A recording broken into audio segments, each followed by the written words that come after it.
Now then, family ammo, I hope you're all good. Thank you for watching the video. Today's topic, I'm going to talk about Dublin. My time I spent in Dublin. Recently I put on social media that I've come back home, come back to Liverpool, and I'm going to find a gym elsewhere. Suits me to be back home right now where I am. My circumstances, it's not sort of feasible for me to be going to Dublin all the time. Half a camp here, half a camp there. I'm not training properly when I get home. One of the main reasons, you know, when I get home, I'm just training all night, in the night, in Pure gyms, and shout out Pure Gym by the way, and JD gyms and all that. So I've just been doing my own thing when I come home. But when you don't fight for a certain amount of time slips away. You end up home for half of the year, and you're doing that. You're training half a year and with no structure and no time scale and less quality because you're not there to impress coach and stuff like that. Just the difference in distance, really, you know, two different countries basically, isn't it? So yeah, Dublin, I've had some great times there. When I got there, first of all, in Dublin, remember the first day getting to Dublin and looking for the gym, and he had a sat nav on the phone. When you follow on the phone, the sat nav took me down this industrial estate. The gym's on like in the industrial estate. It's called Ballyfermot. My second home, Ballyfermot. Love that place. And I remember walking for about half an hour, getting lost into this industrial estate, and the fella said to me, "Look mate, the gym's not here.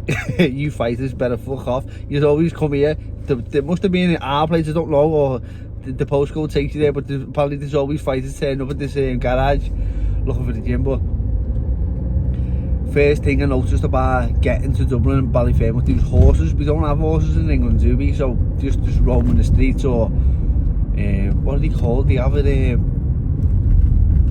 it a sulky? It might be called a sulky, I'm not too sure. But they take the horses for a spin in the street, and they sit on the back of this thing. I think it's called a sulky, I'm not too sure. And it's brilliant just seeing the horses in the street and all that. Just new to me, you know what I mean? I was so close to bringing one home at one time. Leaving it on the street on Scotland Road for all the kids, but then I don't know the rules, I'm not too sure. So I didn't do it anyway, but I was so close to getting a horse and bringing it back to Liverpool.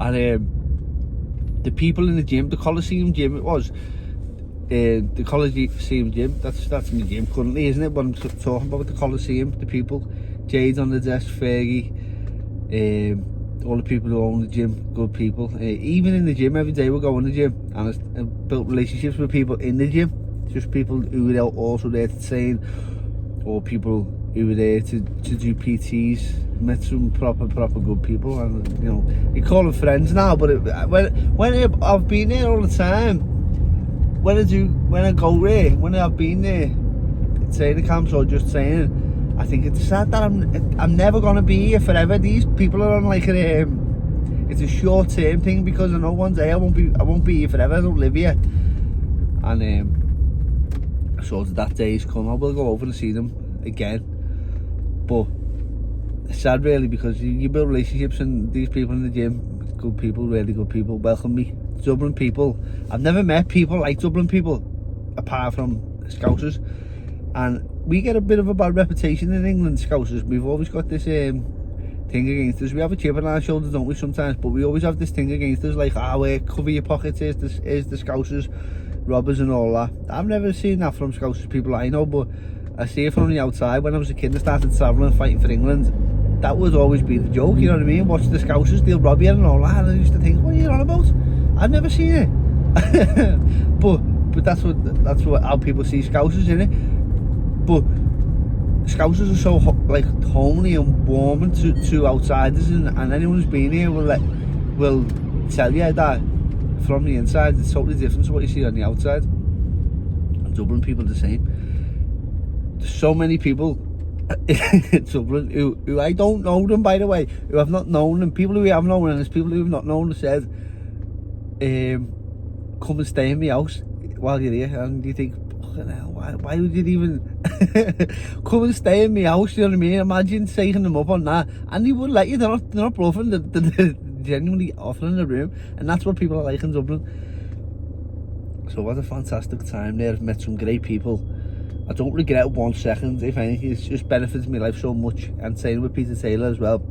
has brought me boxing on so much. It's a shame we won the IBO world title together, and it was going good, and we got promotional issues. We got issues promotionally, and we lost momentum, and the fights didn't happen as much. We didn't get the trajectory that we wanted on the activity,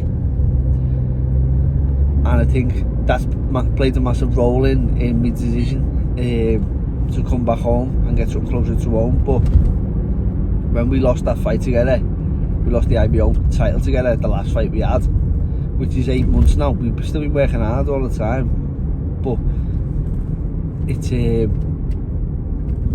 yeah, we lost momentum, if that makes sense, when we needed it most. As a promotional company should be keeping you busy at that stage, and keeping you, even takeover fights, warm over fights, and not waiting like 7 or 8 months in between fights, especially when you got the IBO world title. So we lost momentum, and I was sparring every day in the gym with good lads. When I first got there, I was sparring with good sparring partners. When I first got there, Gary Cully was good sparring. I used to watch Gary Cully working with Peter Taylor anyway. That was one of the decisions why I actually went over there in the first place, because I seen how they work together. And Peter was very similar to my coaches at amateur, stylistically, and that's how I learned to box with Kevin Smith as an amateur. So that was interesting for me, just to see how their dynamics work together, Gary Cully and Peter Taylor. And when I got there, I seen the other lads there in the gym. Paul Ryan's doing well. He's just lost at the minute, but he's still flying. He's doing really well. A lot of improvements in his career as he's coming along. But Sean McComb, I seen Sean McComb coming off the back of a loss, where he weren't himself really. I thought, is he done or what? I didn't know. But then when I seen him in the gym, stylistically working with Peter's his trainer, his coach, he's built for him. Stylistically, they gel well, they fit together, and I started watching their relationship together and picking up things after sparring. It was great sparring with Sean, although he was a few weights above me. It was still great to see him working, and sometimes you get mesmerised by his skills and lost in the moment, and you're thinking about what he's doing, because it's admirable. When you're watching him do it, you feel like he can out-trick you so easily, and the brain starts wondering. You think, wow, you just done that there, how you set me up. And when you get out of the ring, we'd have another sort of conversation about the spar with Sean. This brought me on as well. Sean, Peter and myself talking about certain moments and certain traps that were set in the sparring, and how it was set up and the mentality behind it. Very good sparring for me. I had loads of good sparring over there, loads of good lads. Don't want to miss anyone else. But I would say that the two good lads there sparring was Cully and McComb, and although they look rangy and tall, very different types of fighters. And yeah, it's been fantastic. It's been amazing being over there. Like I said, all the people that welcomed me there, met some good friends. I met even the friends out of boxing. I met a friend over there, and I'll just stay friends with him now. That he's my mate now, Liam. Liam's helped me massively while I've been over there. If I need any help, I sort of go to him. He's been there for me, been very kind. And Liam was my dad's mate, and just one of these Dublin people. Let me help you, and he's helped me a lot. So I met a good friend there in the gym. The characters in the gym. So Mark Kennedy and Screamer. Screamer is Peter Taylor's number 2, and Mark Kennedy is the cutsman, but he's more like the gym comedian, you know. And the way they are, the first time I went up there, he said, we're going to drive up to Belfast to watch a boxing fight, are you coming with us? And I sat in the back of the car, and I thought, this can't go on. We got in the car, and they started arguing together like 2 kids. And I thought, this can't go on this for long. And all the way to Belfast, like 2 hours later, they were still arguing with each other like 2 kids. And I thought, wow, these like ADHD, don't pair of them. And I thought, wow, these two. I was like, are these gonna stop arguing? And it just never ever happened. They still argue every time they see each other. Mark Kennedy's so funny. It's been great to get to know Mark and meet Mark and Screamer. And yeah, met friends there as well. It's been like a second home to me, and it was almost like I forgot that I wasn't home, because the people are so similar. The people, I've never had a bad interaction in Dublin, only the guards. To be honest, the guards are wankers over there. I don't know why. I was in a coffee shop the other day, and a policeman said to me, "So when's your next fight?" And he was just a normal fella. He was I think he was off duty. He was on his break, obviously, to be in a coffee shop, and he was just a nice fella, you know what I mean? Asked me about his fight. It's nice to speak to him, just like anyone else. He's a human. But over there, the guards are wankers, bad wankers. We used to have a thing here called the Matrix. I don't know if anyone watching remembers the Matrix. And that's what the normal police, the guards are. That's what they're like over there. I don't know why. I got stopped there. I used to get ragged all the time in Dublin. All the time I get ragged. I must just look shifty. And there was one of them last time, you say, "Oh no, there's something about you." You're not right, you. And you cheeky bastard, but obviously give them no mind, pay them no attention. You're just fucking bored looking for something to do. But obviously the kids who've sad really, they've been fucking victimised, haven't they, all their life, and then they want to share it onto other people. But yeah, the guards over there, they're a bit opposite to Dublin people. I don't know why, but they are. But yeah, I've had no bad negative interactions with anyone in Ireland, and I'm sure I'll be back, and when I do come back I'll be catching up with all the people who've been good to me over there. Where do we go next in my career? I don't know. I haven't put too much thought into it. When you're leaving a coach and you're going your own way, it's a tough conversation, a really tough conversation. Like any relationship you have, you're gonna decide to do something different. It's hard, isn't it? It's a tough conversation, and it's important to be integral and honest about it. And for me, in that situation, the first things first is that you should let that person know what you're gonna do first and foremost before you think about what you're gonna do. So I spoke to Peter. Peter's been an absolute gentleman and proved himself to be even more of a gentleman. That conversation wished me well, told me if there's anything I need, he'd be there to help me too. And likewise with Pete, just a lovely fella. And I'll just weigh up the options to see where to go from here and what's next for me. But yeah, back on home soil for now. My kids are happy about it, but yeah, I'm gonna miss Dublin. So yeah, I'll see what's next for me, and I'll keep you updated on where I am. But being over there, living conditions was tough, really tough, because I had a converted van, like a camper van, and it was tough conditions, to be honest, because I got it initially because I thought I worked it out, because it's so expensive over there. I thought what it cost me in hotels, it must have been about £30,000 a year in cheap hotels. And I thought I might as well get my own camper, get a camper van if I live in that. I've got a car as well, I can leave it there. I've got transport, a bed, and it's not the best conditions. It's good for training, it's good for the mentality of training.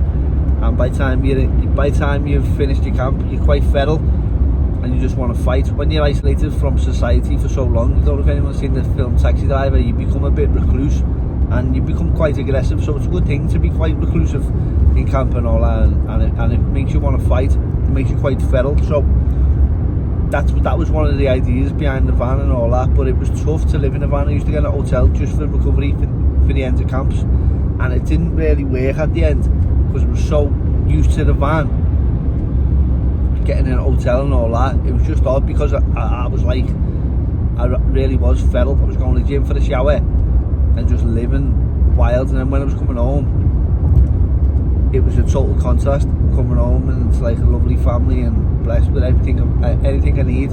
So it was great for boxing, but it was also a very big contrast in life.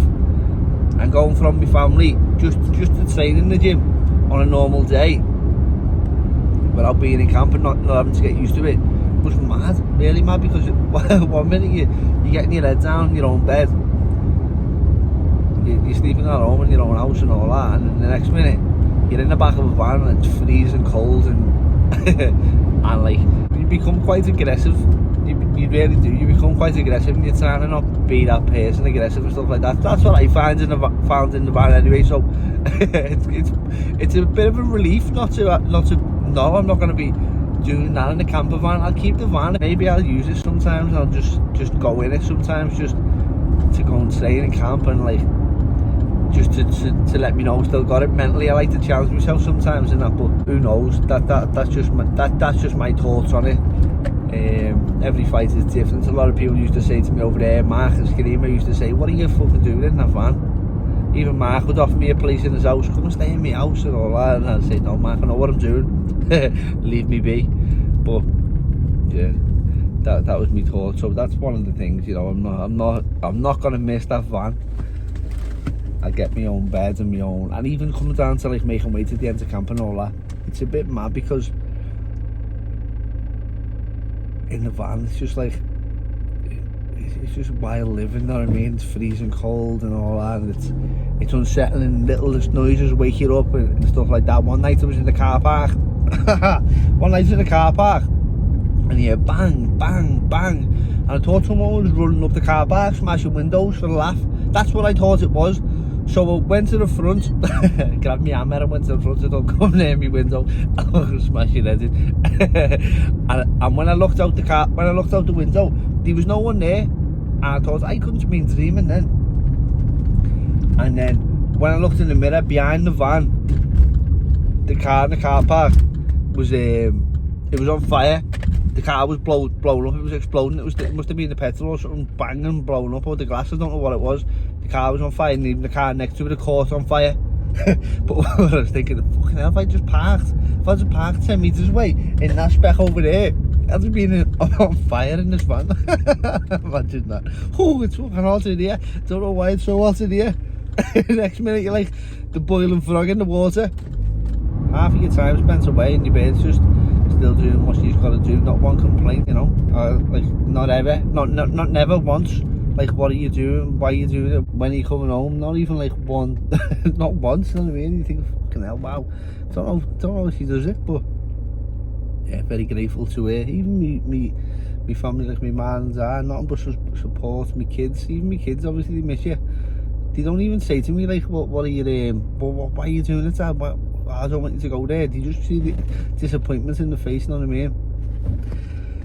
So that's one of the things I get out of it, you know, more time with the kids, thank God. So yeah, it's been a blessing, and we've all learned from it, you know what I mean? We've all had an experience and we'll all take it on in life, utilised in some way, all of us. But yeah, from the bottom of my heart, everyone at the Coliseum gym, everyone who's been in the gym, everyone who's helped me, everyone who's given me a touch and played a part in my career there whilst I've been in Ireland, and supported me, and a massive shout out to not only Peter but Karen, Peter's wife, being dead good to me, all the people at the Coliseum gym, and yeah, everyone there. So thank you, Dublin.